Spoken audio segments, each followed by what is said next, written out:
I'd met Clive, who's my business partner here. I'd met him, obviously he's an old friend from rugby. Well, I think we met Bob years ago playing rugby together, so that's where we first met each other. He was also the IFA for my parents, so I got to know him reasonably well through both of those things.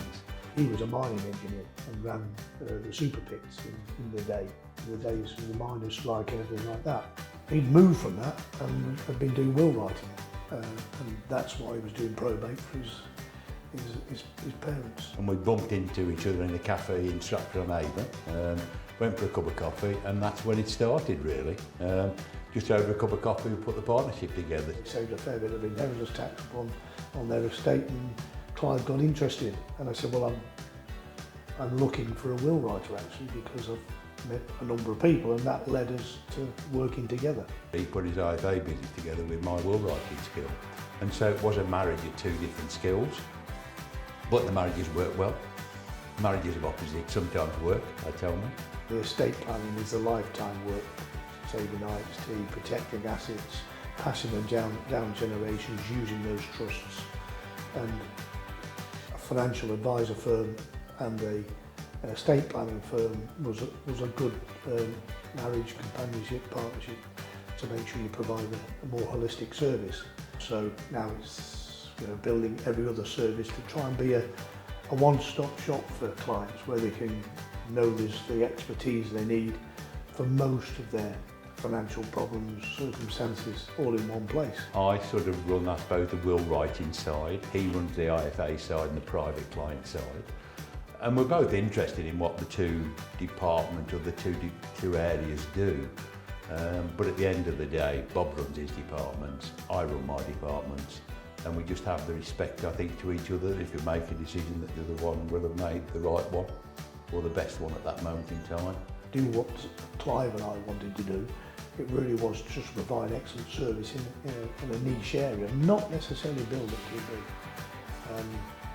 But if you do a better job, people get to find out and it starts to grow. People want to come and join. Whenever you get visitors who come here, they always say we've got a friendly sort of company. And I think staff feel the same way about it. We've never really, although we've got bigger, I don't know if we ever had any intention to get bigger. Board meetings are not things we've really had until the last maybe 12 months is the only time we've really had a board meeting. So yeah, it's try and be friendly. We've got over 100 staff here now, but we still try to maintain that smaller company ethos.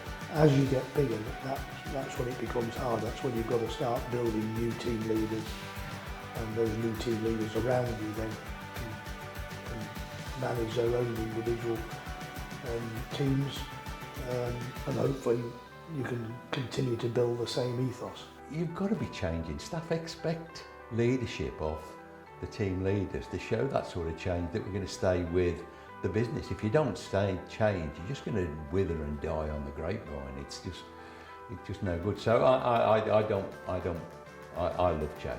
You've got to try that. That's hard. Is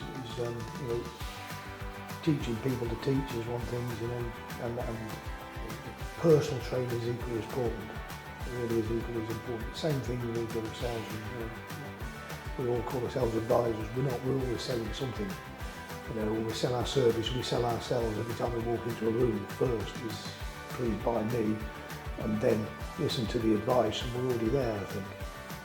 The success of the business is really far more important. Every year we make profit, every year we get more people, every year the business is successful. That's what drives you on, I think, and particularly the people. I'm past retirement days now. I could retire. Nothing stopping me retiring. I just enjoy what I'm doing. The end result is provide a great service to clients, provide a great environment for the people to work with, then you've got a successful business. There we go. Really enjoyed it. Thank you for the interview.